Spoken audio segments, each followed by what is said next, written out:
Hey, hey, friends. Thanks for joining us. Welcome. Come on in, get comfortable. I'm going to say we're casual. I should really speak for myself, though, Jack, to invite a very casual conversation. But welcome, everyone. We want to give you all just a few minutes to get in. So you are here. Hopefully, you are in the right virtual room. From personas to partnerships, personalizing donor engagement. Today is Wednesday, March 26, 2025. Jack, where has the time gone? I cannot believe it is already like the end of March. so The end of um March. It still feels like winter though. Although summer it is hitting is big right now, isn't it? yeah, You're yeah. in Tucson and it's pretty hot, and I'm in the Southern California area in the desert, and it's pretty hot here too. I'm in Phoenix. But So I'm I guess still in Arizona. You're right. So for all of you joining us, again, welcome. Please go ahead and in the chat, go ahead and let us know where you're joining us from, maybe even the weather, as we were just talking. Jack and I were talking, but go ahead and use that chat and let us know that you're here. Let us know where you're joining us from. And we would love to know the organization that you're joining us from as well. So please do use that in the chat. My name is Jarrett Ransom. I use she, her pronouns, and I'm also known as Nonprofit Nerd. As I push my glasses up on the bridge of my nose, I'm president and CEO of the Raven Group. But what this title does not share here is I'm also a certified fundraising trainer. So I really love this curriculum. I love the model. I can nerd out over it with you. And in fact, Jack just informed me that he's going to invite me to nerd out with him as well. So yes. that's who I am, serving in the moderator role. I love, Jack, look at all of the people chiming in with their, where they're joining us from, the Nice. organization that they're representing. So we've got some really phenomenal attendees with us today. So yeah, I'm thrilled to be here and thrilled to moderate. Jack Alato, MACFRE, trainer, Fundraising Academy. I'm going to make sure I honor your bio. So I'm going to read this here. Jack is a graduate of Glassboro State College, now Rowan University. He holds a master's degree from the State University of New York at Oswego. Did I say that right? Yeah, that's good. Yeah, that's good. Yeah. Yay. Both degrees are in psychology. That's really good to know. And throughout Jack's career, he served in a variety of fundraising positions that include hospital, social service, and the arts as executive director, development director, major gift, and legacy giving manager, and foundation and corporate relations manager. So he's had a lot of different titles and likely a lot of different business cards.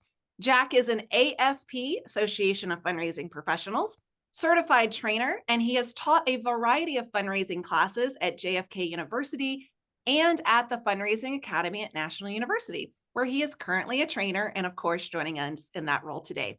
Jack is a California CFRE ambassador, certified fundraising executive ambassador, and he runs CFRE study groups and has taught CFRE review classes in both US and Canada.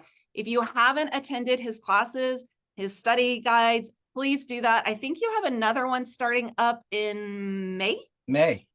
Yeah, Okay, in great. May. Yeah, Yeah. So check that that's out. yeah. And So Jack has also presented workshops at AFP Global. He has published several articles as well as several blogs and is a hiker, which I love about him as well, and a traveler. You're going to see one of those photos, maybe dose of those photos soon. And he is committed and passionate to philanthropy, and he works diligently to advance diversity, equity, inclusion, and access in the sector. So thank you, Jack. We're looking forward to learning thank from you. you. Our Great. friend Muhi Khwaja, also a certified trainer, he told me that he is joining us today. So he's not a Nice. moderator, but he said, I'm joining you guys because I know Jack's going to have a lot of wisdom to share and I'm going to be ready to take some notes. So Muhi, Don't you thank just you for that. I'm also prepared. don't you just love that guy? Everybody loves him. So Yeah. Jared said, Jack is a traveler. So I like these two photos of me. On the left is me in 2013, and that's behind me is the Arctic Circle. And I traveled with National Geographic to the Arctic Circle. And on the right, and you notice I haven't changed a bit. in 10, 11 years is me on the right in the Antarctic, and it was from December. Now, here's what I ascribe to, Jared. I believe that leading an interesting life is better than leading a happy life. Although I think interesting life means that you travel, you do things. Why I like Jared so much, and I'm going to add Mui to the list, is they're both interesting. And so, an interesting life, and they're contributors to my interesting life. And there I am in the top of the world and the bottom of the world. Of course, it took me 12 years to do that. So, what are we going to do today? What we're going to do today is we are going to explore what a donor persona is using both quantitative, how to find these donor personas by looking at quantitative analysis of our database through demographics, giving habits, motivations, interests. And we're going to look at data that helps us and enables us to tailor fundraising strategies. And if nothing else that you get out of this webinar today is I want you to be able to go back to your organization and tailor those fundraising strategies based on what you find out about your donor personas. I'd like you to be able to apply those donor personas throughout the cause selling cycle, including prospecting, approach, presentation, and stewardship to optimize the donor engagement and optimize their journey through your organization's fundraising cycle. I hope that by the end of this webinar, you understand how donor personas can help you anticipate and address donor objections, leading to improved donor retention, which let's face it, Jarrett, you know, donor retention is pretty abysmal right now for most organizations. So I'm hoping that one of the things that understanding donor personas will help you with is to keep those donors getting year after year after year. And that will make your job easier in case you need to do that. So we want to do that. And but mostly by understanding donor personas, we want to build a stronger relationship between that donor and our organization. So that is really important to me. So you want to run the poll, Jarrett, my interesting friend? There it is. And fun fact, Vanna White is from my home state, South Carolina. So when you ask that question, Jack, I'm like, here's our poll. Oh, and she's an interesting person too. Must be something in the water down there in your home state.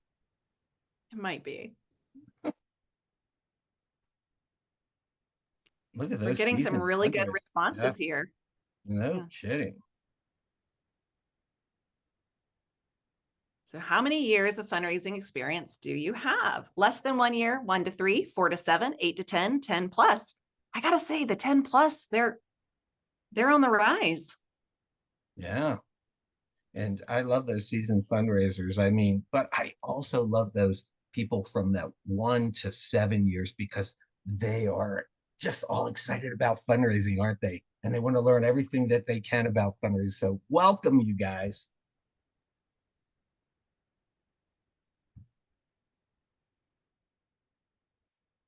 Okay. Do you want to share the results, Jared? Yeah, let's do that. All right. Look at those results. You want to talk through them, Jack? Sure. So one to less than 1 year, 4%. 1 to 3 years, 25%. That's nice. 4 to 7 years, those are those middle career guys. They're 14%. 8 to 10 years, 11%. And our seasoned fundraisers, 10 plus years. Not that I see, I'm a newbie. I haven't been doing this for 10 years. So I belong in the less than 1 year group. So that's our biggest group, that 10 years plus. 46%. Awesome, guys. Thank you so much for attending today. So what are donor personas? So as fundraisers, I hear people ask this over and over again, and maybe you do, Jarrett, is these questions. Who are our donors? What drives their philanthropy? What are their motivations? What are their needs? What interests and values do they have? We are constantly looking for these characteristics and trying to understand them. Because when we understand them, we are going to build lasting relationships where they are going to be loyal and they're going to give gifts to our organization. They're going to move to major gifts. They're going to leave us planned gifts at the end. So, who are they? And one of the questions I have always wrestled with is, do our donors share specific demographic attributes? Which fundraising campaigns resonate with them the most? A really important and interesting question.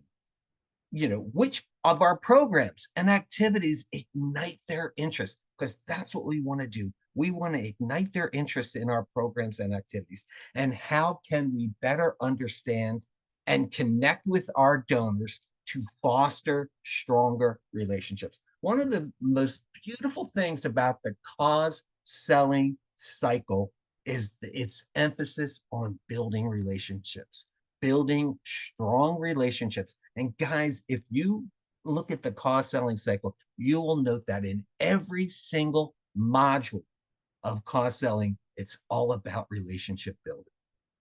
And that's how we increase our support to our cause. So I think, and I hope you guys all share this with me, that a donor persona is a valuable tool.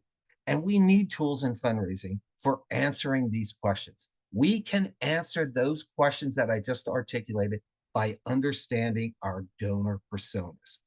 Donor personas are a variation of customer personas. And that's where I kind of got this idea that we should be talking about donor personas when I started reading more and more about customer personas. Developed by marketers, customer personas help retailers determine the best marketing and sales strategies. And what are we? We're cause selling. We have to develop and market cause sales as it relates to our donors. So it's really important. One of the things that I've discovered is that when we understand our donor personas, it will help us segment and analyze our donors, revealing key demographics and behavioral characteristics. This concept is so important because it allows us to tailor our approach and improve our fundraising efforts. And that's what I hope we all want to do as we move forward. We want to fund and advance our missions. So I'm hoping that understanding our donor personas will help us advance that mission by receiving more income. So, why should you create a donor persona? I think that there are several benefits that come from creating donor personas. One is it gives us enhanced understanding. When you segment your donors, you gain a clearer understanding of their needs, interests, giving capacities, and their linkage to your organization. And those concepts are key to prospect research. This understanding allows you, once you've done that, once you understand them, to tailor your fundraising strategies to each persona. And I hope to give you some examples of that before we end today. And I hope that you can also in chat give us some examples of donor personas to your organization.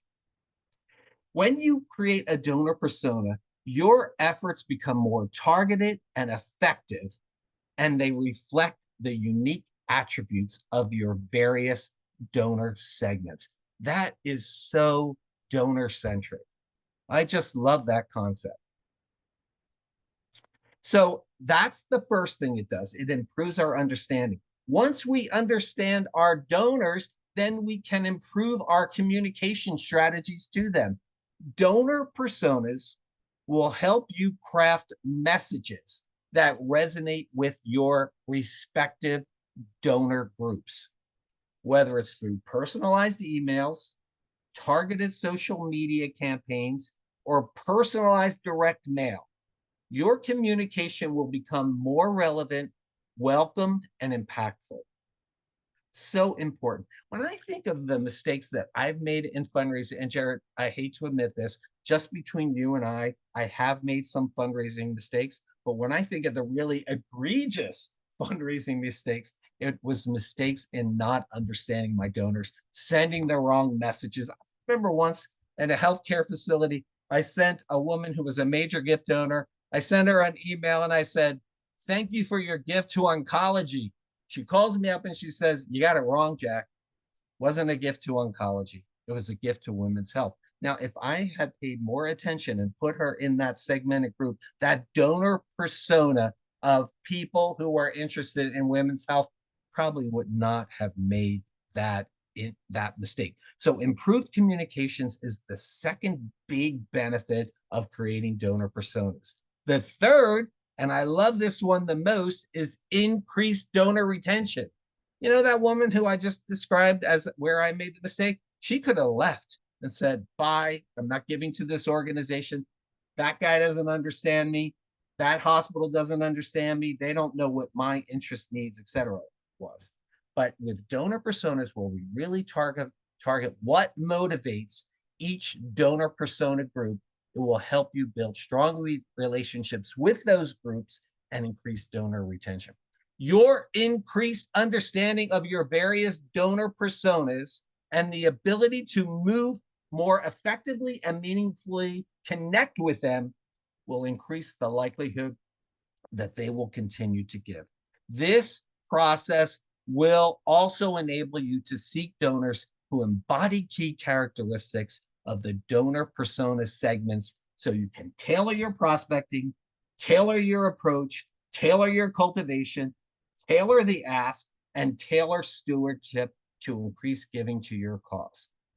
Lastly, by addressing their unique needs and preferences, you can create and build a more engaging, personal, and satisfying donor experience. Is everybody with me? Any important questions that you're seeing there in Jared? We're good? Excellent. So, We how good. do you create a donor persona? So, there are really two methods.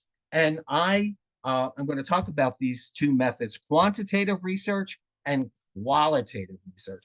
So, there, like I said, are various approaches, but I like these two the best. In my own research, I like these two. I think there's something that any organization can do, no matter the size of the organization.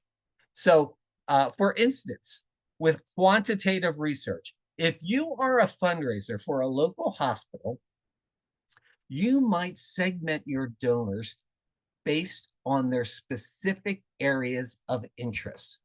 So it could be women's health, it could be emergency services, it could be cardiology, it could be behavioral health, or it could be oncology.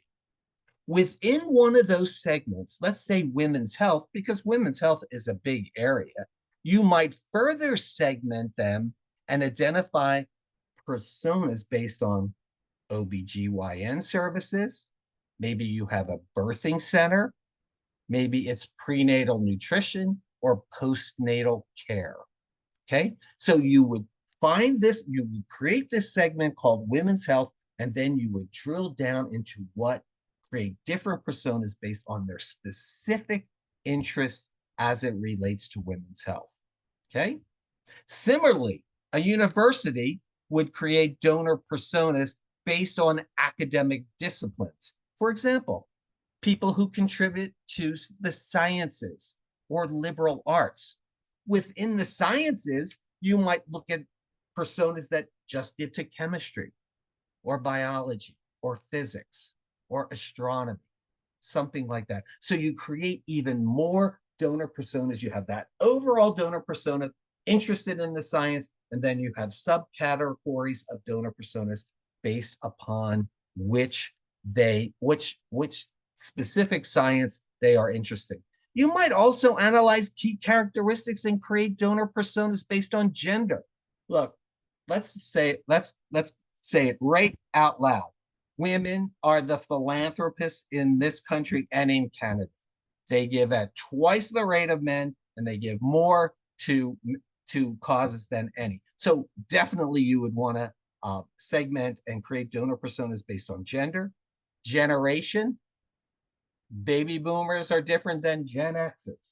Average gift size might be a place where you create a donor persona, and preferred method of giving: credit card, check, text message. When we talk about something like monthly giving, which when we look at the characteristics of monthly donors, we could very clearly see who our prospective monthly giving donors are based on, do they use a credit card or an electronic fund transfer? Do they give to more than one cause each year? Those are some of the characteristics that we would look at to determine what a monthly giving persona does. Then we go into our database and we look for those characteristics and segment those donors into that donor persona of prospective monthly givers. Qualitative research is the second method that I like to use to create donor personas. And why I like this method, and you could use both of these methods, by the way, guys. If you have a donor database, you could do the quantitative pretty easily by running queries. Very easily done. Qualitative, I have a bias towards qualitative because it's more interactive with donors and potential donors. And I'll tell you, I'll try to show you how that works. If you were to assemble a focus group of your donors and ask them which type of fundraising letter would motivate them to make a gift, you would be engaging in qualitative research. Do you know why I like qualitative research? Because it's meeting with donors. It's building a relationship. Second reason why I like a focus group or a survey is because it gives donors the opportunity to tell us what they think, what works for them. And when you've heard this, when you ask for advice or give them information and they give you information about themselves, it helps you learn more about them. Advice leads to gifts. Gift asking leads to advice. We want advice from our donors. Alternating, another thing you could do is distribute a survey with the same questions, which is another form of qualitative research. And it also is another way to engage with prospective donors to build that relationship. Through these methods, you may discover an emotional fundraising appeal resonates more with donors. In my work in healthcare, the thing that I found that most resonates with prospective donors was the emergency room. When I would send letters out about improving the timing in the emergency room or the quality of care or the equipment needed in the emergency room, all of those would bring in more money. Now, how many people do you know out there who wants to be in an emergency room? I don't know anybody, but I'll tell you what I learned. Everybody wants to make sure that if they need to go to the emergency room, it has to be a good one. So I found that out and I would create a donor persona based on people who were interested in the ER. I would create another donor persona based on my experience, qualitative research of sending out letters and finding out which brought in the most money or which brought in the most response, to determine that this persona was way more effective at getting support than other personas. Guys, regardless of the method that you use, and you could use both, you will develop donor persona segments and it will allow you to tailor your strategies more intentionally to successfully engage with your supporters. And the operative word there is intentionality, really working with those donor personas intentionally. Qualitative uses soft data, donor behavior, plus their perceptions, and it is really engagement. It really engages with them and gathering information, interviews, and surveys, etc. So now you've created a donor persona or several donor personas. Let me give one more example because I used healthcare and university. Let's say you're a social service organization and you have a program to end homelessness. You have a program that feeds people who are nutritionally disadvantaged. You have a program that works after school. And what you could do with that program is you could create all donor personas based on what your database tells you about who gives to what. Okay. Now, marketing strategies with donor personas. Once you have created those donor personas, then you must decide on segmentation strategies. And this part of my talk is based on the work of Adrian Sargent and Jen Shang, who are husband and wife. They live in Great Britain. They've written one of the best books I've ever read on fundraising. It's called Fundraising Principles and Practices. I use it in my study groups for CFRE. I love the book. And they wrote in that book in 2017, they outlined two major segmentation strategies when working with donor personas. Now, they didn't call it donor personas, they called it donor segments.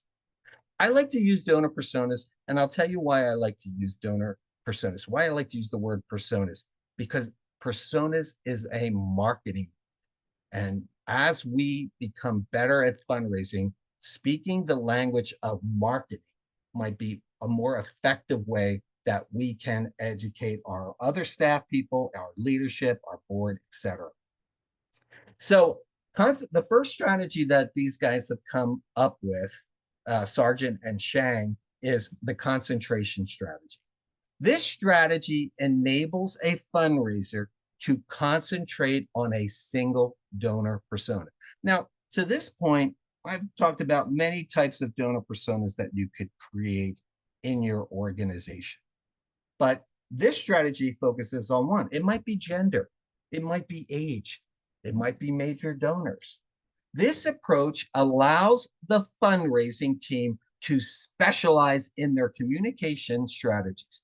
Back to the hospital example, if the donor persona is in, if you have this group of donors who are only interested in women's health or interested in prenatal care at the hospital, communication to that donor persona might involve nutrition, prenatal exercise, weight checks, what happens during the physical exam, and other healthcare activities as it relates specifically to prenatal care. Donor personas will enable the fundraising team to specialize and target communication, cultivation, solicitation, the approach, the ask, all of those things specifically geared to that donor persona. That's the concentration strategy. The multi-segment strategy, and if you have an organization that could do this, go for it, enables the fundraising team to work with several donor personas by developing fundraising strategies for each donor persona, thereby reducing donation reliance on one donor category and one source of funding. If you are focused only on one donor segment, let's say donors who are interested in your after school program, then you are heavily relied on just that one income stream. And when you use this multi-segment approach, it enables you to diversify your fundraising streams from several different donor personas. Every nonprofit organization will have a variety of donor persona options. Fundraisers, you guys, you have to decide which donor persona to prioritize. Remember I said earlier that I prioritized giving to ER? That's the donor persona that I prioritize. This is a very important question for you guys to answer. So where are we in this webinar? You create the donor personas, you decide which strategy you're going to use to market to them. And now we're going to go on to how to help you to determine which personas to concentrate on. So again, this is from a different author. It's from 2016. It's from Kohler and Keller. And they decided, now this is done as it relates to retail sales, but I think it works for us when we look at our donor personas. This model here tells us which persona to concentrate on. And what it says, and I think this is really an important thing, there are 5 things that will help us determine which personas to work with. The first is measurable. The donor persona must be capable of being measured. This will enable fundraisers to assess whether fundraising and communication resources, and what are resources? Staff, time, and budget, can be used effectively to reach that donor persona. So the first criteria is to understand, is it measurable? Can we measure the effectiveness of using this donor persona? And do we have uh, resources to do that? Do we have staff to do it? Do we have time to complete it? And do we have a budget? The second is substantial. The donor persona must be large enough, a large enough group to justify working with that donor persona segment. For example, I think I see this all the time in Nordstrom. When I go into a Nordstrom store, if the majority of things that I'm seeing are for women, cosmetics, clothing, etc., I think that Nordstrom has said this is a substantial donor persona based on gender, and it's large enough to justify us as retailers to work with that customer persona. So it has to be substantial. If you have a small group, it's not going to be worth your time. It has to be accessible. The fundraiser must be able to cost effectively assess the donor persona group selected. It has to be accessible. You have to be able to assess that group. Four, it has to be differentiatable. Now, Jared, I cannot pronounce that word and not stumble through it. I apologize. The donor persona must be significantly different from other donor personas. That's a no-brainer, guys. For example, each donor persona must be demographically or economically different. In the examples that we gave you at the hospital, if it's a group of donors who are interested in women's health, that is different than a group of donors who are interested in an emergency room. That's number four. And number five is actionable. Fundraisers and fundraising and communication programs are able to be created. You could create actions for each donor persona. Once the fundraiser has determined the value of each donor persona segment based on the above criteria, the work can begin. We could ask questions about what communication strategies would I use with that donor persona? How might you better understand their needs, their interests, their values?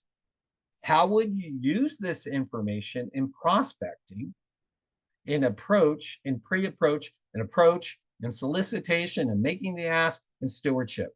All of those questions would be answered. How would we use this information that we've gathered in this donor persona?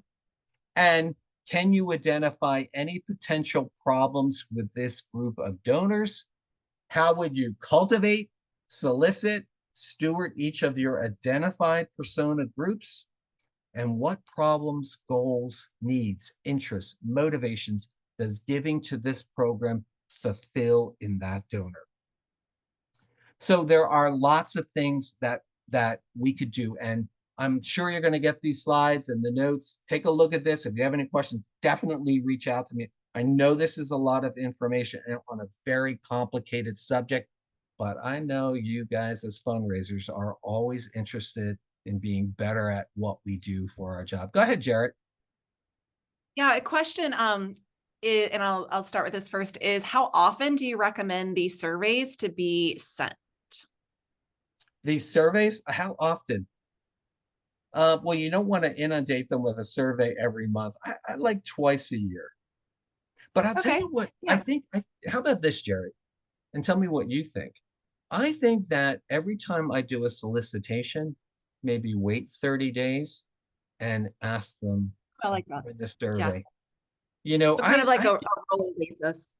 Yeah, I made a small gift to an organization, and they sent me a survey about my experience making the gift. And as I looked through all the survey questions, I thought to myself, they are putting me in a donor group, a donor persona group based on this information. It was to a hospice. And they Yeah. were asking me questions. They asked me questions. What was the experience in making the gift? Was it easy? Did I go through the website? They're getting all these characteristics. Did Jack go through the website, or did he get a direct mail letter, or how did he did it? And I just thought they're so smart at doing this. They're getting all that Yeah. information. So I would do, I love those after you make a gift surveys to collect information from your donors to see where they fit. Mhm. So I have, the on a go ahead. side note, I put my hard word is prioritization. I think I said it accurately just now, but I think we all have a hard word, Jack. So don't worry about that one. We also have a great question, if you don't mind me interjecting. Sure. Do you No, determine go. your most valuable personas prior to researching and creating them? And then there's another one.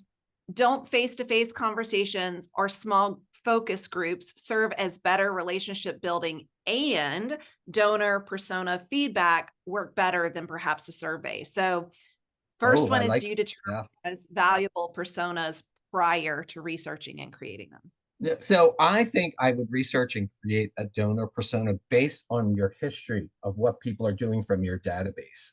Okay. I would do that first and then create the donor persona based on that. And I like the second question because once you create that donor persona, let's say we found a group of people who are interested in a after school program for disadvantaged youth, then once you create that donor persona, then you might survey people who've given to that after school program and ask them, what do you think about this program? Why did you give to Mm-hmm. this program? What matters most about this program? Is it the nutrition we give to the after school program? Is it the sports? Is it the homework help, Yeah. homework help that we do? Find out that and then start creating even more refined donor personas. The first big donor persona we have, they give to our organization. Then we have to drill down and drill down and drill Yeah. down till we get to the absolute essence of that donor persona and what matters to them. And once we know that, guys, you're going to have great donor retention, and your communication and the relationship building that's going to happen is going to be beautiful. Any other Great. questions? Thank you. That's it for now. Yeah. Thank you, Jack. All right. So Carry on. yeah. So here's the thing. Why create donor personas? And one of the things, and I gotta hand it to Pearl, because when I first wrote an article on this, she said to me, one of the questions that came up with her, and you gotta love the woman, is she asked, who's missing? When we create these donor personas, we have to ask ourselves, who is missing? And that's where idea comes in. Inclusiveness, diversity, equity, and access. If we look at our donor personas, and they are primarily, let's just say they're primarily, uh, you know, uh, white men, then we have to say who is missing and why are they missing? We have to ask, who is not in that database. And I love this aspect of creating donor personas. We are committed. I'm committed. Jared's committed. The Fundraising Academy, National University, we're all committed to promoting inclusivity and representation in donor personas. As you analyze your donor database and create these personas, who is missing? Ask that question. Are certain communities underrepresented in your donor personas? If so, you have to reflect on how your organization can become more inclusive and engage these communities to diversify and expand your donor database. And you know how to do that, guys? Go out and create a focus group of who is missing in your donor database.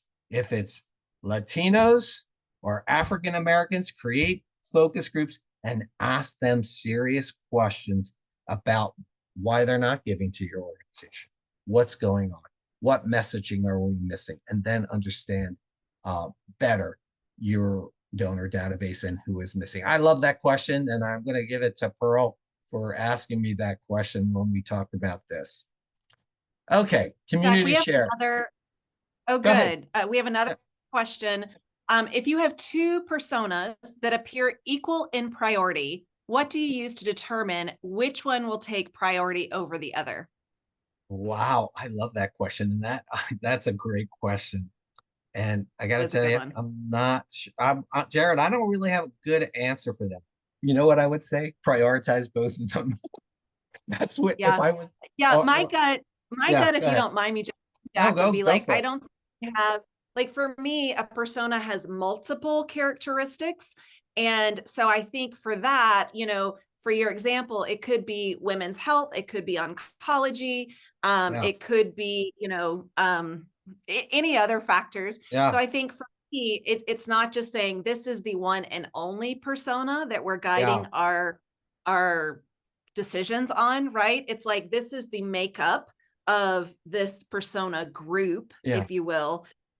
We got a thumbs up for that one. So yeah. thanks for letting me chime You, in. you know what's interesting, Jared? I've read recently that when you create these personas, the group to most focus on, if you have two groups that are equal, that have equal donor personas, focus on the group that has the potential to make major gifts. And Okay. the rationale behind that, and I'm not sure if I totally agree with it, is that major donors are investors in Yeah. organizations. They are owners of the organization. So if you find a donor persona, let's say you have two groups, two personas who are equally interested in the same program, and when you drill all the way down, they still have those same characteristics, but this group is capable of making major gifts, then focus on them because they're the builders of an organization. And I see this over and over again in so many books and other courses that I've read about, including CFRE. But Mhm. any other Yeah. questions out there? There is one. So thank you for this one. We are a public media, parentheses, TV, radio, digital station. We have donor member surveys asking what genre of TV and radio programs they enjoy, and also which of our station initiatives they think have the most impact on the community. They plan to do personas based on clusters of the genre Nice. and the employed values, but how, HOW, do we actually create the personas? Does it require some kind of AI? Oh, I love this. So this gets Well, into I do like too. tangible. How do we do this? Yeah. See, gosh, there's so many facets to that question. So I think that from an organizational standpoint, so you have all these medias, right? You have digital, you have radio, maybe TV, all video, whatever. Is I think as an organization, I would look at all of those and think of where are the most donors clustered, as using their word in the question, and then focus on those. Remember those things that Adrian Sargent and Jen Zhang gives us, those five things. Is it measurable? Is it different? I can't remember them all off the top of my head. Is can you Right. access it? Which is the most accessible thing for you guys as fundraisers to go to? Is it digital? Maybe it's digital. Maybe it's video. Whatever is the most accessible, whatever the place where you could put most resources effectively, I would look to those. And then it has to be measurable. If you cannot measure the response you get from digital media, then it would not be a donor persona that I would use. Now, as far as AI, I'm not sure the answer to that. Jared, do you have any insights on AI? Well, the way I interpret this question is really like, how do we take this information and build out a persona? Um, I'm a big fan of Canva. They actually, if you Google persona, they've got templates in there I've used with my clients. This is a big kind of like marketing area that I do work with on my clients often, right? To figure out our voice and our tone and how we do that. So also if you Google, customer personas, donor personas. I think you'll start to get some of these templates. I like to come up with like, pull up a picture of this person, right? Like if we are describing the woman in Jack's example that did not give to oncology but gave to women's health, like what are the other characteristics of her? And could we even put, a face to that? And this Yeah. could be an avatar, that could be an AI image nowadays. When I've done it years ago, of course it was not, but it was like, what is the most perfect image? So when we're Yeah. creating our materials, we've got that image in mind and we're delivering that same tone and message through. Yeah. And Someone said about 15 templates for commercial marketing. Great, thank yeah. you. So back to your example, the woman who's interested in women's health, check out her age. Maybe she's between Right. 24 and 48. Maybe Mhm. she lives in a certain part of your community. Maybe she has Yeah. access to other services in the healthcare facility, in the hospital. The more information that we gather and we segment and we create these personas, the more effective we are going to be at communicating with them. And effective Yep. communication leads to a gift, and it leads to renewal of the gift. What was the There you comment go. you just were about to tell me? Oh, I Oh, don't know. I don't know either. Okay, I'm not looking at I, I, chat. I I yeah, feel complete. Yeah, I'm good. Shall we move to yeah, the community share? yeah. Let's hear that. Let's hear people. I don't know. You want them to unmute, or you want them to talk about it in chat? How are we I going to don't know. communicate? What donor personas would you find in your organization's database? Anyone? Yeah. Chat, please. Yeah, let's use the chat. There. Yeah, there you go. Let's see what's in chat. I'm gonna look at chat. Asked and answered. There we go. Oh, good. I've done this, and I'll share as we wait for some others to type in the chat. I would create.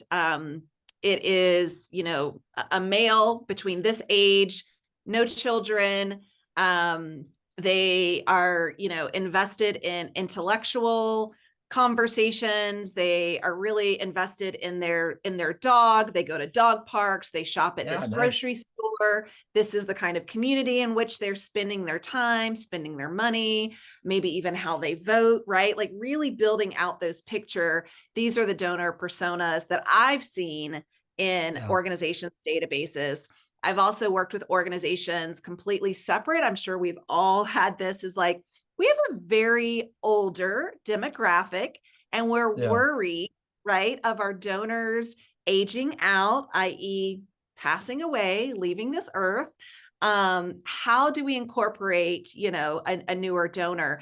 But those were, we need to know those personas so we can start to shape. Are we still right. doing mailed, items, impact reports? Are we all now digital? Really looking at the landscape and the advancement of technology and how that changes the way That's we right. communicate with those personas. How about this? Oh, As a consultant, I'm sure you have divided your customer base into personas. Large organizations, medium-sized organizations, smaller organizations, based on what their needs are. They right. want a strategic plan. They want a development plan. They want donor acceptance policies. I mean, that's what we do. We do this as a natural thing. And I think what the purpose of this webinar is to just really codify. The other thing, which I probably haven't emphasized enough, is once you create these donor personas, guys, get a plan together. Plans give you focus. They're a tool of management.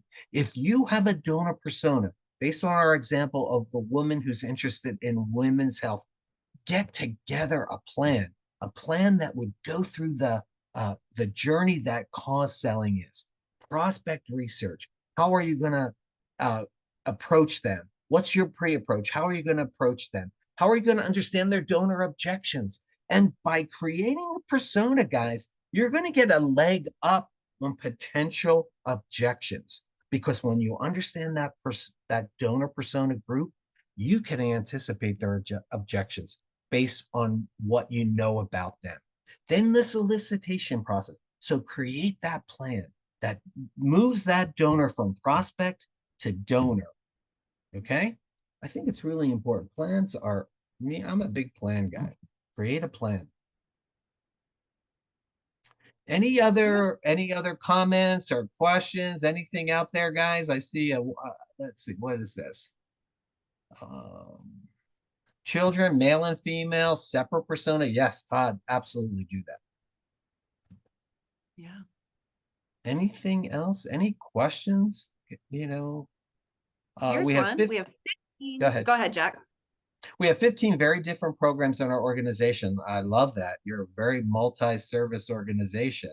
Um, recovery services, resources, trauma-informed support, unhoused community, DV, disability advocacy, disability support, and mental health.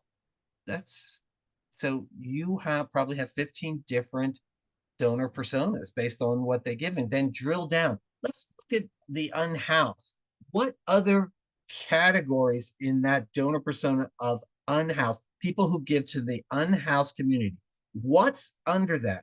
Do they give to families, the unhoused community that is family oriented? And I've seen this in social service organization, or single men, or do they give to teenagers who are unhoused? Is that the more important, uh, you know, the constituency that you serve? What? So keep drilling down, finding out, getting to the bottom of what their interest is. And with Matthew up there, hi Matthew, physicians, legacy donors, women's health, cancer support, nursing excellence. I love that. All of those donor personas. Keep drilling down. The more you know about your donors, your donor persona, the better are you going to be at securing the gift and retaining the gift. Any other questions that you could see? Althea, thank you for that. I love you. Connect with, there's any, past today, guys. I know we have some time. Past today, you can connect with Jared and you can connect with me. I'd love to see, Yeah. I'd love to have a chat, 15, 20-minute chat about your donor personas. So if there are any questions, we're happy to hear those. Um, take it away, Jared. Yeah. We don't have any questions now, but I will, again, invite all of you. You can either use the chat for your questions or you can exercise the Q&A option that's there as well. I will ask a question, Jack, because this has Sure. been my personal experience is I tend to acquire the database either as an employee and or I do a lot of interim work for those of you that aren't familiar. So yes, I'm a consultant, but I also roll up my sleeves, do a lot of the day-to-day work as well. I find that many organizations don't take the time to build out their personas, right? And we all know that we are so ding dang busy. That's me keeping it clean. And finding the time to do this is rather challenging when there's Hmm. so many to-dos on our Right. list. So, what is some of the practicalities or practical tools that, like, after today's conversation, Jack, what do we do next if others have been in similar positions as me, where it's like Yeah. either I acquired the database and I really don't know the persona, it's a large assumption, and we all know Yeah. about assumptions, Yeah. as well as where am I going to find time to do this? Something else that I probably should have emphasized more in this webinar is the importance of an accurate donor base. And I think if you do not have an accurate donor base, there are two ways of doing it. The quantitative method that relies on your database. If you do not have a good, accurate donor base, and I can tell you many jobs I went into, and I open up the database and it says, this woman gives to oncology. And I go and find out that is no longer her giving priority. You will not be able to create a donor persona based on inaccuracies. And I know, again, back to Jared's question, you don't have the time to do the donor database correctly. You're not going to be able to definitely do an accurate donor persona. So before you could create an accurate donor persona or spend some time on that, you have to have an accurate donor database. As far as the time it takes to create donor personas, run queries. Just just say gender of our donors who give to the unhoused, for example, back to that, or uh, a query as to the number of who is giving to women's health or oncology. Okay, what is, create these queries and find out what you come up with. Look at age. Look at how about this donor query to create a persona? Method of giving: checks, cash, ETF. Create a donor persona based on that, or frequency of giving, or to which program. There's so many questions that you could ask that really are just running queries in your database. Don't make your queries so complicated. When I was working in databases, Jarrett, I just wanted a few questions answered by a query. If you have 5 questions in the query, it's really tough to really determine which was the most important. I hope that answers that Mhm. question. Yeah, that's great. We have one that just came in, pardon me. Do you have suggestions on how to create personas for foundation slash corporate sources where the cause is not as tied to the individuals? So the second part of that question is tough. I think you definitely can create donor personas based on corporations. Let's separate them out from foundations. Based on their reach, the corporate reach, the types of causes they give to, the amount of the gift, what if there's I love this donor persona based on their connection to your board members. Is there a connection there between your board, a board member, and the corporate giving? There's lots of do they give because they want to be seen as good corporate citizens? Do they give because they want to influence the political structure? Do they give because the CEO likes your cause? What is the connection? What is that connection with your organization based? There's so many corporate donor personas. What is their rationale for making gifts? If their rationale is only to influence the politicians, and I saw this in my career with corporate donors, they wanted politicians to see them as good corporate citizens. If that's their rationale, create a persona based on that. With foundations, it's similar, but not quite the same. It could be something about they want to only get to new programs. They don't want to sponsor galas or events. Create donor personas based upon their reach. Maybe their focus, and we've seen this, guys. Those of you who are doing foundation giving, they change. They might one year they may say our foundation is committed to workforce development, and then next year they say our foundation is committed to the unhoused. So keeping up and keeping them in the right donor persona would really matter. What else are we Great seeing in insight. chat? I'm What other? checking we have a couple here. Um, and hi, Tim. This is a friend of mine here in Phoenix.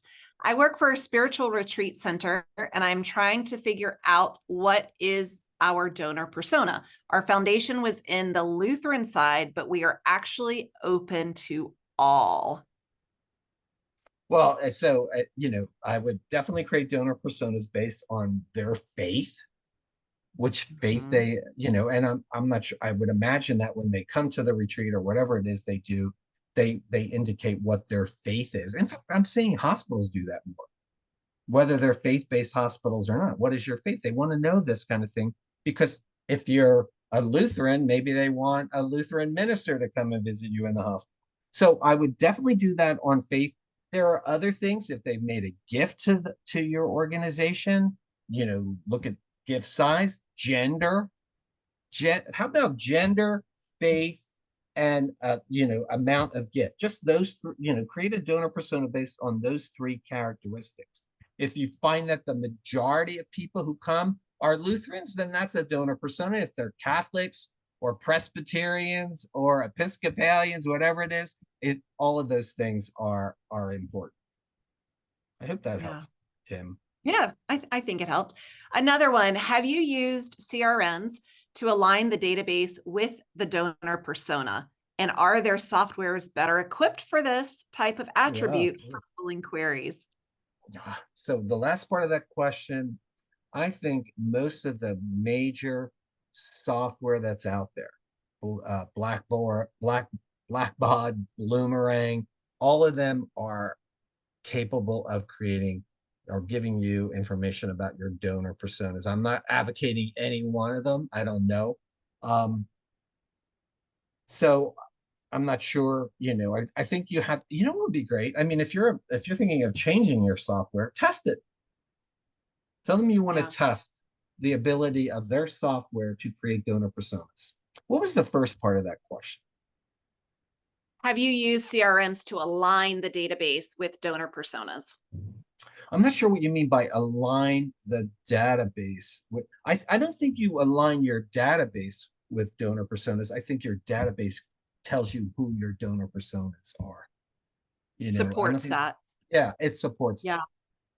Yeah, that was my interpretation too. Jack was really thank you, using attributes to help support. That was what came in with the that. Okay. Q&A next. So yeah, for me, my interpretation is like, how do you use the CRM to support the persona efforts, that you're doing?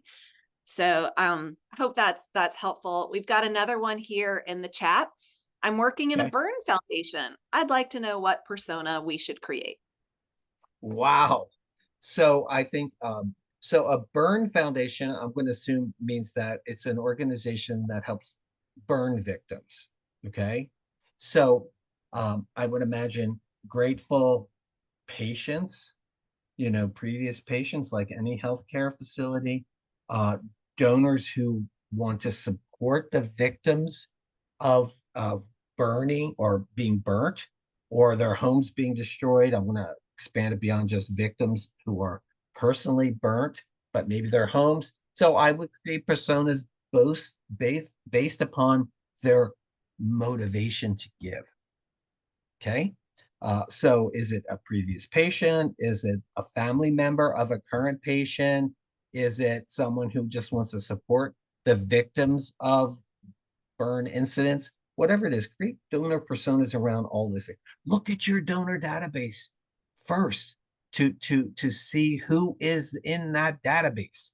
And then after you do, that's the qualitative side. I mean the quantitative side. Then create some qualitative strategies to learn more about them. Let's say in your organization, you find a donor persona of people who want to support others who are the victim of burns. Okay, send them a survey. Find out why they gave. If is it a family member that they've seen?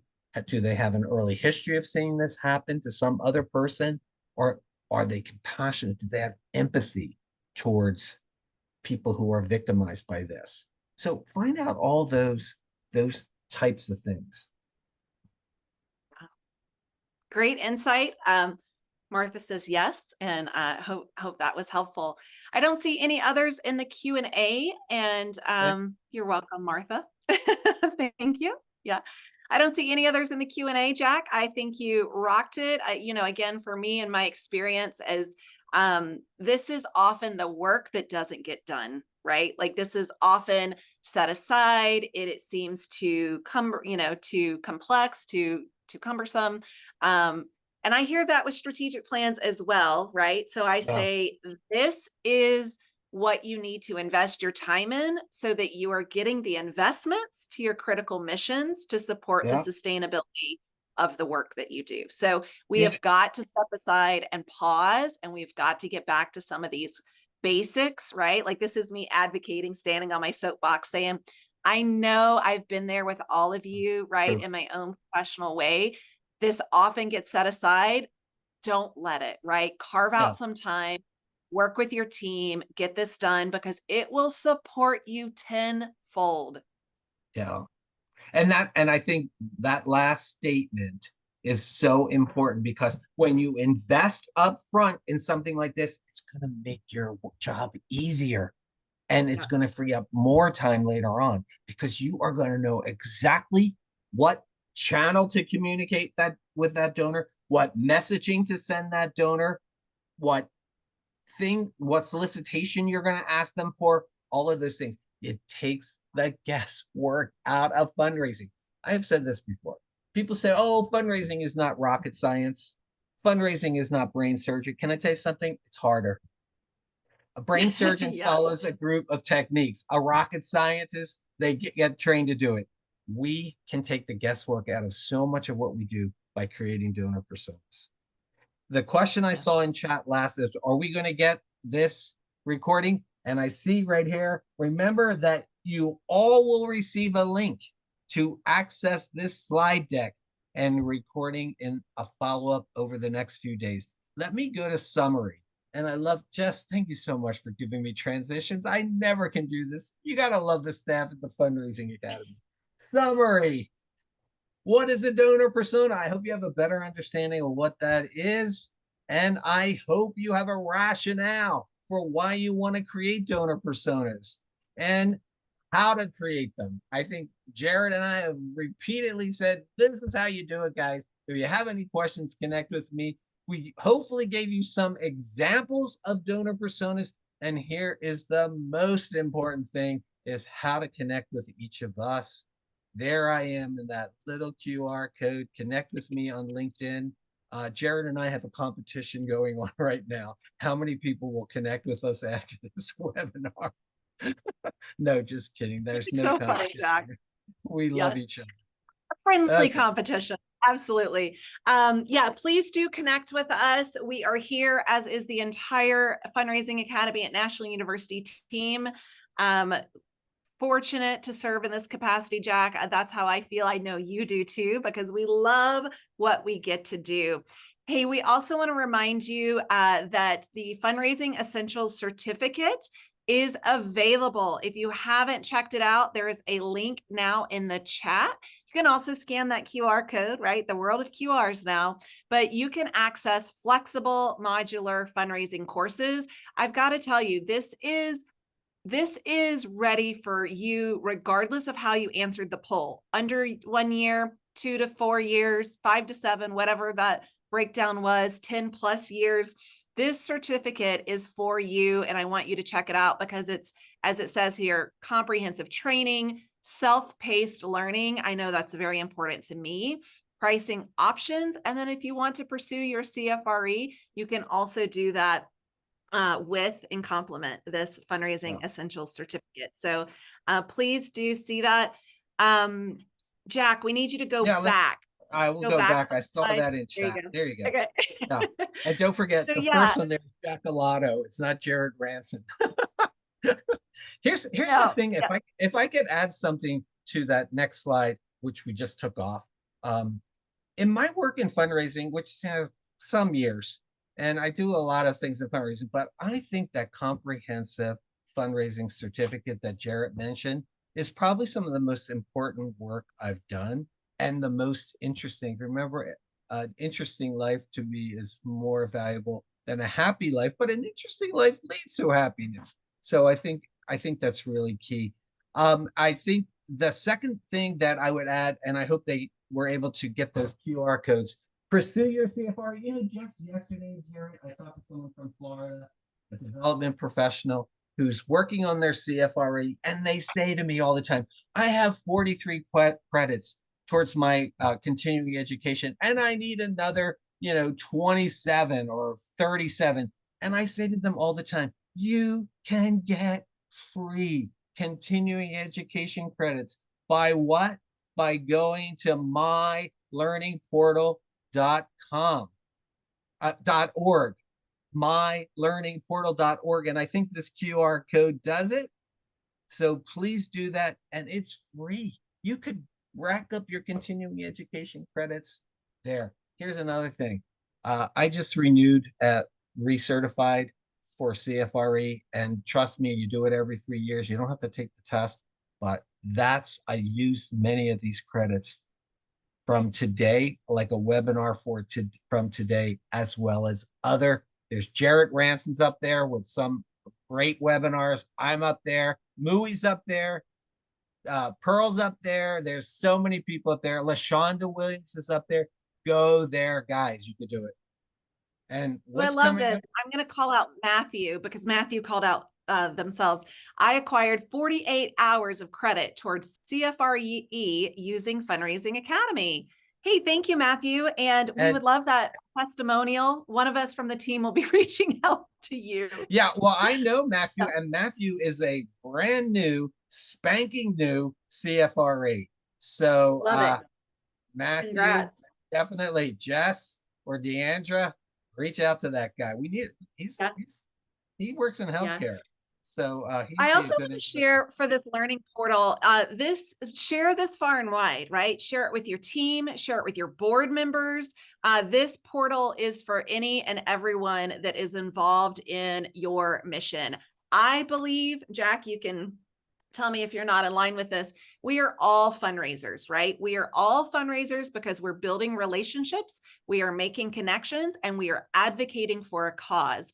So I don't want people to be fearful of fundraising, and this online learning portal will support you in the tools, the resources, and the confidence that your team need to Yeah, really, be successful. So go ahead and scan that QR.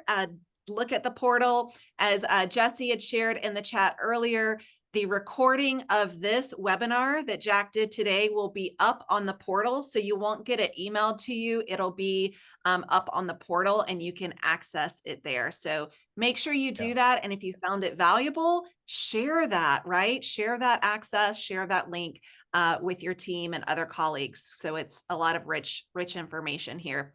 yeah. What's next, And Jack? next month, I saw just posted on LinkedIn, Angela Barnes is going to present a workshop, and it is a must-attend workshop. I know Angela and I have an article in January issue of Advancing Philanthropy, and we presented together. And the moderator is LaShonda Williams. It's a dynamic duo, and I'm sure the Fundraising Academy will send to you a link on how to do that, to register for that workshop. And Jess or Deandra, if you could put the title of that workshop in chat, I would so appreciate that. And people, you could Yeah. do that. Listen, Yeah. guys. It's called, Yeah, Jack, 1 second. You're taking over my sure. moderating role. This is mine. Oh, People pleaser to team player, there you boundary go. setting and fundraising. And the presenter, yes, is Angela Barnes. You will have some key takeaways like understanding the difference between being a team player versus a people pleaser, and learn how to transition into a team player. Learn self check-in techniques to spot people pleasing behaviors. Oh, Recognize yeah. situations that cross into illegal, unethical, or impossible territory. Also, learn how to apply the Fundraising Academy's ethics checklist and AFP's code of ethical standards to identify barriers. You can also, one of the key takeaways in addition is to explore professional development categories and develop boundary setting action plan. So please do check that out. Again, that is From People Pleaser to Team Player, presented by Angela Barnes. Big endorsement from Jared and me. Yeah, absolutely. Definitely. She's Hey fantastic. guys, let's all right. I'm not gonna say anything. Go ahead. You're the moderator. Yes, thank you. Thanks for joining us. We do this every single month, not always this dynamic duo, but some dynamic duo will be here every single month. We are committed to this education curriculum, and we invite you, regardless of how many years you have under your belt as a fundraiser. So, if this speaks to you, if there's other colleagues, team players on your team or in your community, make sure that you share this with them as well. Thank you for joining us. Connect with us, and we'll see you back here next month. Have a great day. Thanks, Jack. Thank you.